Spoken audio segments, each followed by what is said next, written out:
El ojo, un cuento de Alice Munro. Cuando tenía 5 años, mis padres de repente tuvieron un hijo varón, que según mi madre era lo que yo siempre había querido. ¿De dónde sacó esa idea? No lo sé. Se empeñaba en adornarla con detalles, todos ficticios, pero difíciles de rebatir. Un año más tarde apareció una hijita y se volvió a armar un alboroto, aunque más contenido que el anterior. Hasta que nació el primer bebé, yo nunca había tenido conciencia de sentir algo distinto de lo que mi madre decía que sentía. Y hasta ese momento mi madre había colmado la casa entera, con sus pasos, su voz, su olor pulverulento, y aún así amenazador, invadiendo todas las habitaciones, incluso cuando ella no estaba. ¿Por qué amenazador? No me inspiraba miedo. No era que mi madre me impusiera realmente lo que tenía que sentir. Era una autoridad sin necesidad de cuestionar nada. No solo con el hermanito, sino también en el caso de los cereales Red River, que eran sanos y debían gustarme, o en cómo interpretar la imagen que colgaba al pie de mi cama, donde se veía un sufrido Jesús dejando que los niños se acercaran a él. Ser sufrido significaba algo distinto en aquellos tiempos, pero no era en eso en lo que nos concentrábamos. Mi madre señalaba a la chiquilla medio escondida en un rincón porque quería acercarse a Jesús, pero le podía la timidez.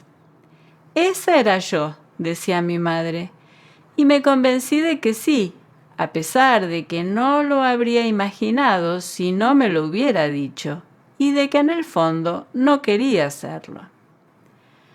Algo que me ponía triste de verdad era imaginar a la gigantesca Alicia en el País de las Maravillas, atrapada en la madriguera, pero me reía porque veía a mi madre de lo más contenta.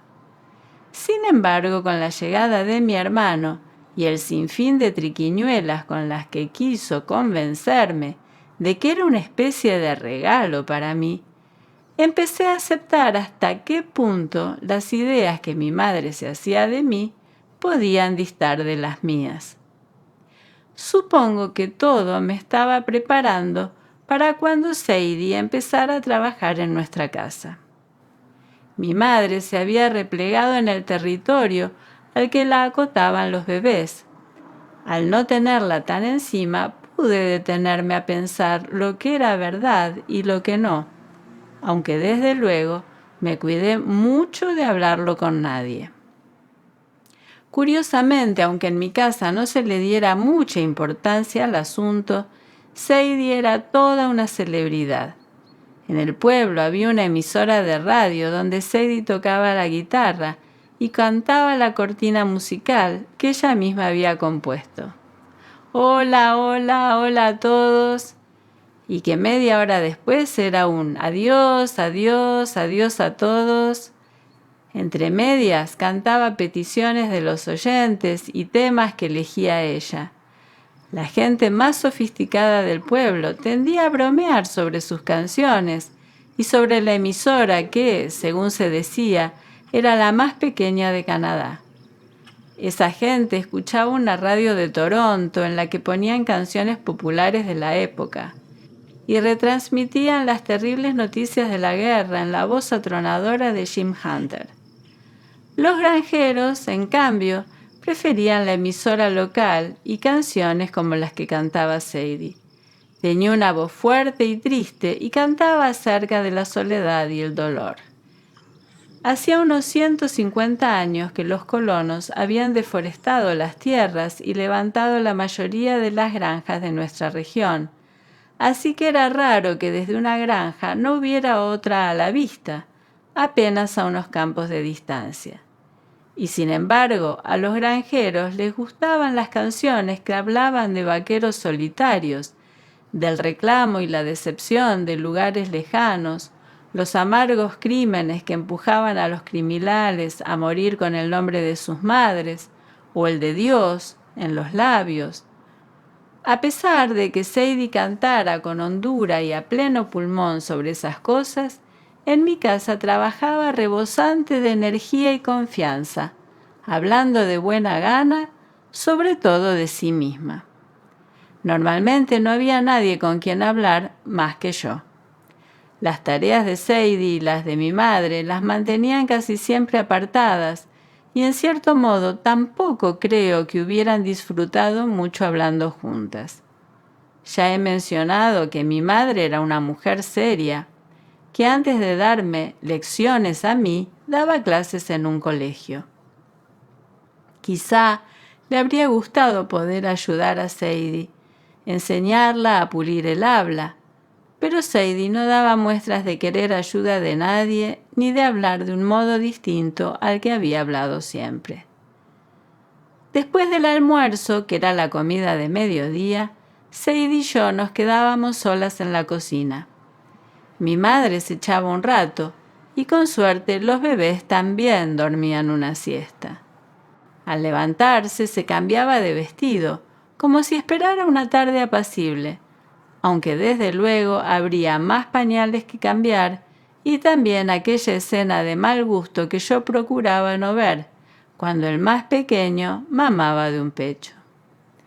Mi padre también dormía la siesta, apenas 15 minutos en el porche tapándose la cara con el Saturday Evening Post, antes de volver al granero. Sadie calentaba agua en la cocina y yo la ayudaba a lavar los platos, con las cortinas echadas para mantener el fresco. Cuando acabábamos fregaba el suelo y yo lo secaba con un método que me había inventado: patinar dando vueltas y más vueltas sobre unos trapos viejos.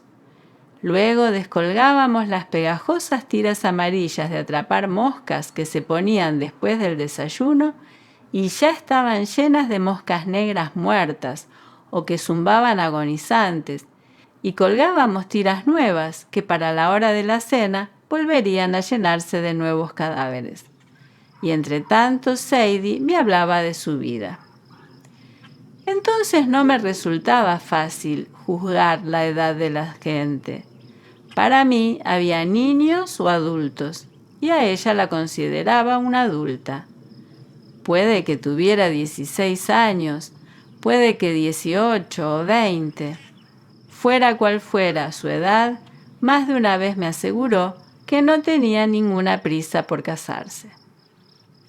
Todos los fines de semana iba a bailar, pero iba sola y a lo suyo, decía. Me hablaba de las salas de baile. Había una en el pueblo, en la calle principal, donde en invierno ponían la pista de curling. Pagabas 10 centavos por baile y entonces subías a bailar a una plataforma donde la gente se ponía en corro a mirar embobada, aunque eso a ella la traía sin cuidado. Sadie prefería pagarse sus 10 centavos, no deber nada a nadie, pero a veces algún tipo se adelantaba. Le preguntaba si quería bailar y ella lo primero que le preguntaba sin rodeos era: ¿Sabes bailar? Él la miraría extrañado y contestaría: sí, como diciendo: ¿a qué crees que he venido si no?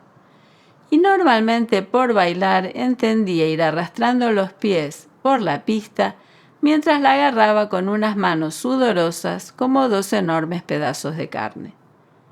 A veces ella se soltaba sin más y lo dejaba plantado en la pista para seguir bailando sola, que era lo que a ella le gustaba. Acababa el baile que se había pagado y si el cobrador quería hacerla pagar por 2 cuando ella era solo una, le paraba los pies.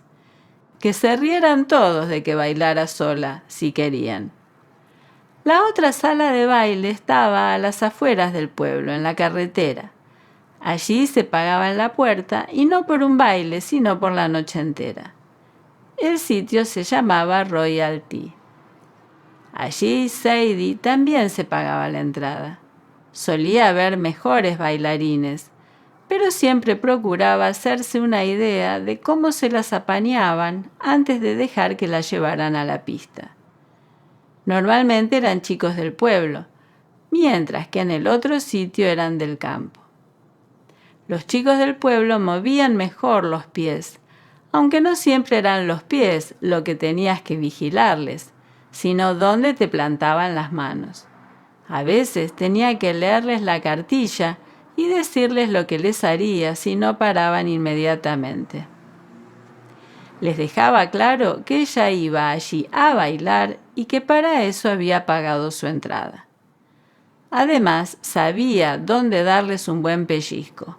Con eso los enderezaba. A veces eran buenos bailarines y se divertía. Cuando tocaban el último baile, Sadie daba media vuelta y se iba a casa. Ella no era como otras, decía. Ella no iba a dejarse atrapar. Atrapar. Cuando decía eso, yo veía caer una gran red de alambre con las que unas criaturas malvadas te envolvían hasta asfixiarte para que no pudieras salir nunca. Sadie debió de verme la cara de susto porque dijo que no había que tener miedo. No hay nada en este mundo que deba darte miedo. Solo hay que saber cuidarse. Sadie y tú habláis mucho, dijo mi madre. Supe que se avecinaba algo y que debía ir con cautela, aunque no sabía de qué se trataba. ¿Te cae bien, verdad? Dije que sí. Claro, ¿cómo no? A mí también me cae bien. Confié en que la cosa no fuera más allá, y por un momento pensé que se quedaba ahí. Entonces siguió hablando. Ahora, con los críos no tenemos mucho tiempo para nosotras. No nos dejan parar demasiado, ¿eh? Pero los queremos igual, ¿a que sí? Rápidamente contesté que sí. ¿De verdad?, dijo ella. No iba a parar hasta que dijera que de verdad, así que lo dije. Mi madre vivía con una gran desazón. Echaba en falta tener amigas distinguidas, mujeres que jugaran al bridge, casadas con hombres que fueran a trabajar en traje y chaleco. No exactamente, aunque eso estaba descartado de todos modos. Quería que yo volviera a ser como antes, que no me importara quedarme quieta mientras me hacía los tirabuzones y recitara de memoria los textos de catequesis. Mi madre ya no tenía tiempo para esas cosas. Y dentro de mí empezaba a germinar una semilla traicionera, sin que ella supiera por qué, ni yo tampoco. En catequesis no había hecho amistad con nadie del pueblo. En cambio, adoraba a Sadie. Oí que mi madre se lo comentaba a mi padre. Adora a Sadie. Mi padre dijo que Sadie era una bendición del cielo. ¿A qué se refería? Sonaba jovial. A lo mejor significaba que no pensaba ponerse de parte de nadie. Ojalá tuviéramos aceras como es debido, dijo mi madre. Si tuviéramos aceras como es debido, la niña podría aprender a patinar sobre ruedas y hacer amigas. Por más que deseara unos patines de ruedas, en ese momento supe, sin preguntarme por qué, que jamás iba a reconocerlo. Mi madre dijo algo de que mejoraría cuando empezara el colegio, que a mí me iría mejor o que algo con Sadie iría mejor. No quise oírlo. Sadie me estaba enseñando algunas de sus canciones y yo sabía que no era muy buena cantando. Esperé que no fuera eso lo que tuviera que mejorar, o de lo contrario acabarse. Por nada del mundo quería que se acabara. Mi padre no tenía mucho que decir. Era mi madre la que se ocupaba de mí, salvo cuando más adelante me volví respondona de verdad y había que castigarme. Mi padre estaba esperando a que mi hermano creciera y hacerse lo suyo. Un chico no sería tan complicado. Y en efecto, mi hermano no dio problemas. Al hacerse mayor, fue un chico excelente. La escuela ya ha empezado. Empezó hace unas semanas, antes de que las hojas se pusieran rojas y amarillas. Ahora ya casi todas se han caído. No llevo el abrigo de la escuela, sino el bueno, el que tiene puños y cuello de terciopelo oscuro. Mi madre se ha puesto el abrigo que lleva a la iglesia y un turbante que le cubre casi todo el pelo. Vamos a algún sitio. Mi madre conduce el coche. No lo hace a menudo y siempre tiene un porte majestuoso, aunque conduce con menos seguridad que mi padre. Al tomar cualquier curva, toca el claxon. Bueno, ya estamos, dice, a pesar de que tarda un rato en aparcar el coche. Noto que su voz trata de ser alentadora. Me toca la mano para ofrecerme la oportunidad de dársela, pero hago ver que no me doy cuenta y la aparto. En la casa no hay entrada para los coches, ni siquiera una acera. Se ve decente, pero bastante anodina. Mi madre ha levantado una mano enguantada para llamar, pero resulta que no es necesario. Nos abren la puerta. Mi madre ha empezado a decirme unas palabras de ánimo, algo así como, será más rápido de lo que crees, que no alcanza a terminar. Me ha parecido detectar en su voz un dejo de severidad, aunque levemente reconfortante. Cuando la puerta se abre, las palabras se apagan un poco, atenuadas como si hubiera agachado la cabeza. De la casa salen varias personas, no es que hayan abierto la puerta por nosotros.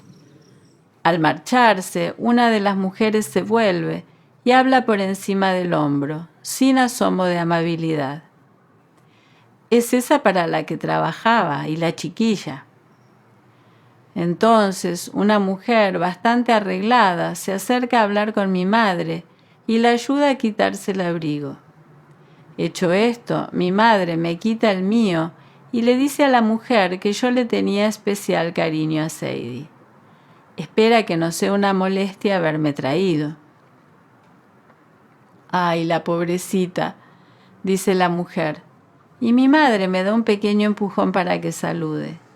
Sadie adoraba a los niños, dijo la mujer, le encantaban. Advierto que hay otros 2 niños en la casa, chicos.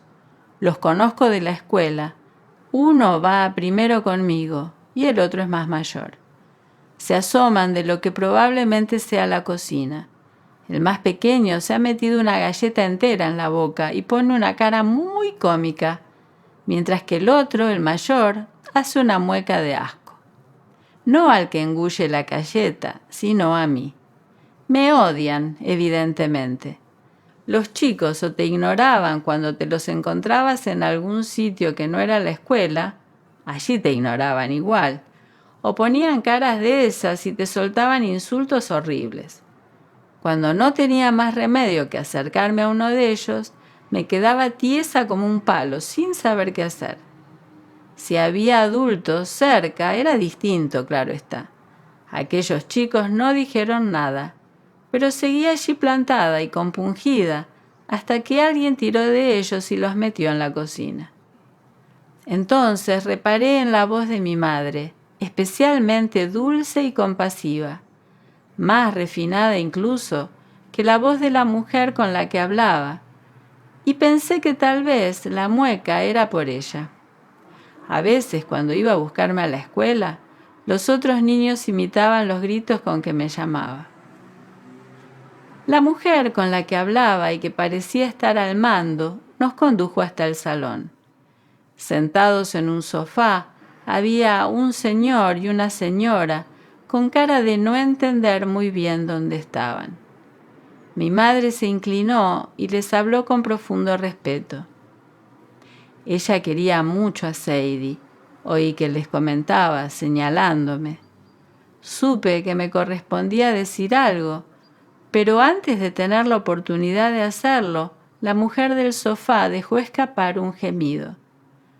No nos miraba ninguna de las dos y gimió con tanto desgarro que parecía que un animal estuviera mordiéndola a dentelladas o royéndole las carnes. Dio unos manotazos al aire como para desembarazarse de lo que la atormentaba, pero fuera lo que fuera, no se marchó. La señora miraba a mi madre como rogándole que hiciera algo. El señor a su lado le dijo que se calmara. «Ha sido un duro golpe para ella», dijo la mujer que nos guiaba. «No sabe lo que hace». Se agachó un poco más y dijo: «Vamos, vamos, a ver si asusta a la chiquilla». «Asusta a la chiquilla», repitió el hombre obedientemente. En cuanto lo dijo, la mujer dejó de gemir y se palpó los brazos arañados sin comprender qué les había pasado. «Pobre mujer», dijo mi madre. «Y además era hija única», dijo la que nos guiaba, curtida en esas lides, antes de dirigirse a mí y añadir: «No te preocupes». Estaba preocupada, pero no por los aullidos. Sabía que Sadie estaba en alguna parte y no quería verla. Aunque mi madre no me había dicho que tendría que verla, tampoco me había dicho que no. Sadie había muerto una noche al volver a casa andando desde la sala de baile Royalty. Un coche la había atropellado justo en el pequeño tramo de grava que unía el aparcamiento del local con el principio de la acera del pueblo. Seguramente quiso cruzar deprisa, como hacía siempre, convencida de que los coches la verían o de que tenía el mismo derecho a pasar primero. Y puede que el coche pegara un volantazo o que ella no estuviera exactamente donde creía estar. La embistieron por detrás.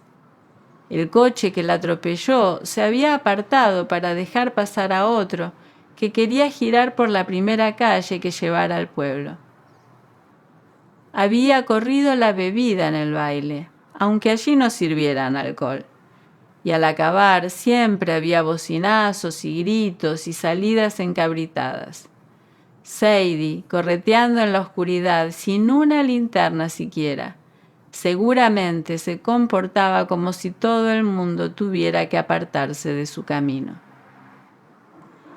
«Mira que una chica sin novio yendo a los bailes a pie», dijo la mujer, que seguía congraciándose con mi madre. Hablaba bastante bajo, y mi madre murmuró algo, apesadumbrada. «Se lo estaba buscando», dijo la mujer en tono cómplice, aún más bajo. En casa había oído comentarios que no alcancé a entender. Mi madre quería que se hiciera algo que quizá tuviera que ver con Sadie y el coche que la atropelló, pero mi padre le dijo que lo olvidara. «No nos incumben las cosas del pueblo», dijo. Ni siquiera traté de averiguar de qué hablaban, porque intentaba no pensar en Sadie, menos aún en que estaba muerta. Cuando me di cuenta de que íbamos a la casa de Sadie, deseé librarme de aquella obligación, pero no vi otra salida que comportarme como si me pareciera una afrenta. Ahora, después de que la señora perdiera los estribos, me pareció que daríamos media vuelta y nos iríamos a casa. Así nunca tendría que reconocer la verdad, que me aterraba ver a un muerto. Justo cuando empecé a tener esperanzas, oí que mi madre y la mujer con la que parecía conspirar hablaban de la peor de las posibilidades: ver a Sadie. «Sí», decía mi madre, «desde luego tenemos que ver a Sadie muerta».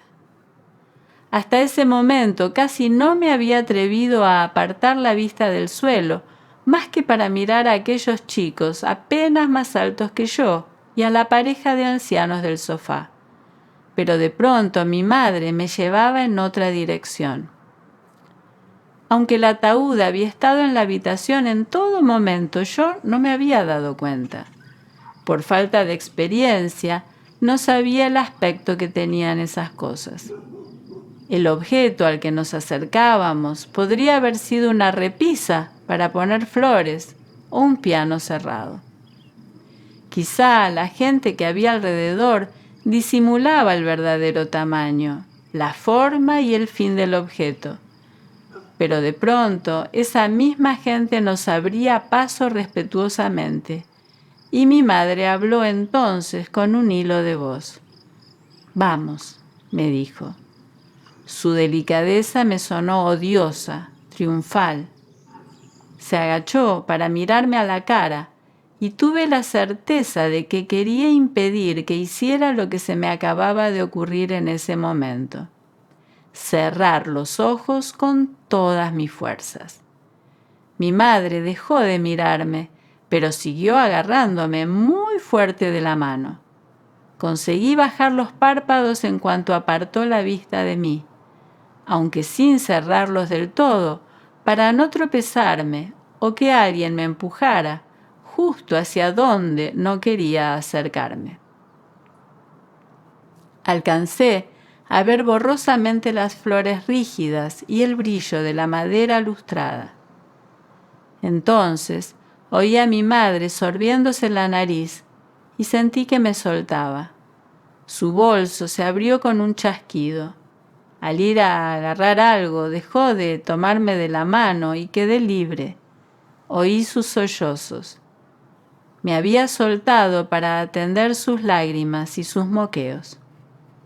Miré directamente hacia el ataúd y vi a Sadie. El accidente había dejado intactos el cuello y la cara, aunque no reparé en eso de inmediato.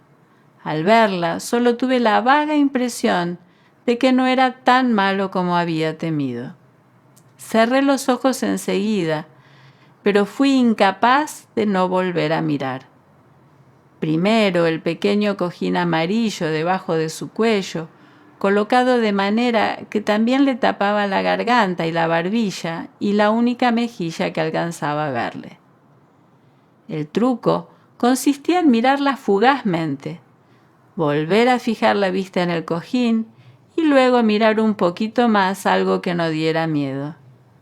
Y al final era Sadie, toda ella, o al menos todo lo que se veía de ella desde el ángulo donde yo estaba. Algo se movió. Lo vi. El párpado de mi lado se movió. No es que se abriera, ni que quedara entornado, ni nada de eso.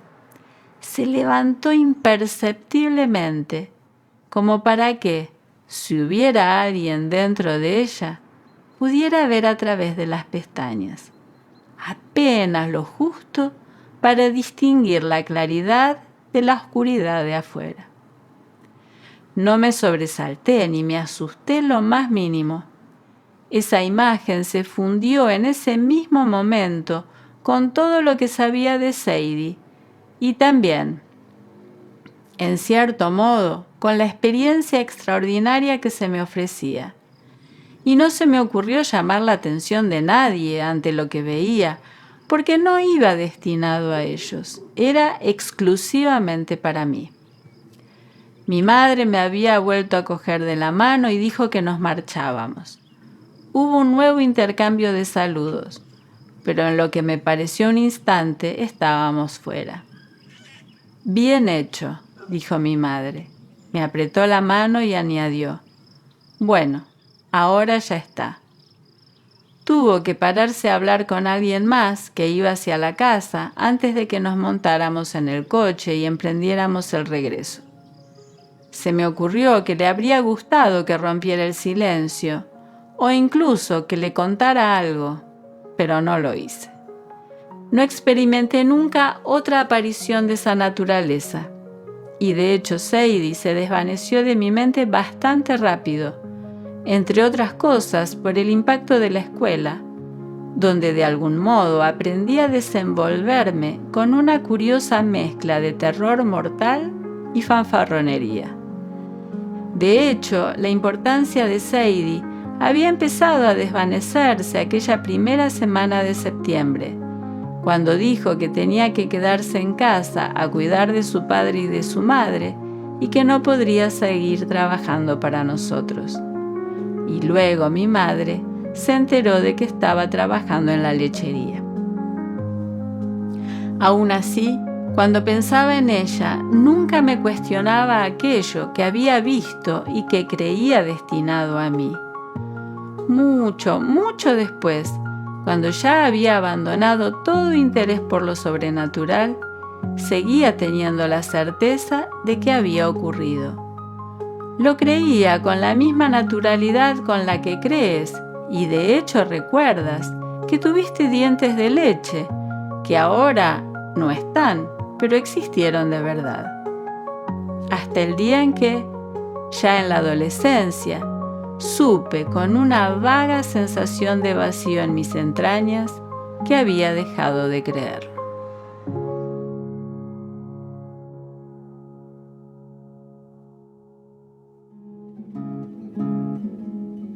Alice Munro nació el 10 de julio de 1931 en Windham, Ontario, hija de Robert Eric Laidlaw, granjero, y de Anne Clark Laidlaw Chamney, maestra de escuela. Comenzó a escribir siendo adolescente tras la publicación de su primer cuento, Las dimensiones de la sombra, en 1950. Cursó estudios de periodismo y filología inglesa en la Universidad de Western Ontario, donde conoció a Michael Munro, con el que contrajo matrimonio en 1951. Tuvo su primera hija a los 21 años y en 1963, cuando ya era madre de 3 hijas, se trasladaron a Victoria, donde regenteó junto a su marido la librería Munro's Book. Divorciados en 1972, regresó a Ontario, donde fue nombrada escritora residente en su antigua universidad. Dedicada a la literatura a los 30 años, con cuentos y relatos que vendía para la radio pública canadiense, logró gran éxito con su primer libro de relatos, Danza de las sombras felices, de 1968. El denominador común de sus narraciones cortas es la localización geográfica en una zona conocida como el Condado de Munro, y están protagonizadas por personas normales, inmersas en situaciones cotidianas. El 10 de octubre de 2013 fue galardonada con el Premio Nobel de Literatura, siendo la 13ª mujer en obtener este galardón y la primera de Canadá. La Academia destacó su trayectoria como maestra del relato corto, por su claridad y su realismo psicológico. Alice Munro falleció el 13 de mayo de 2024 en una residencia de ancianos en Clinton, Ontario.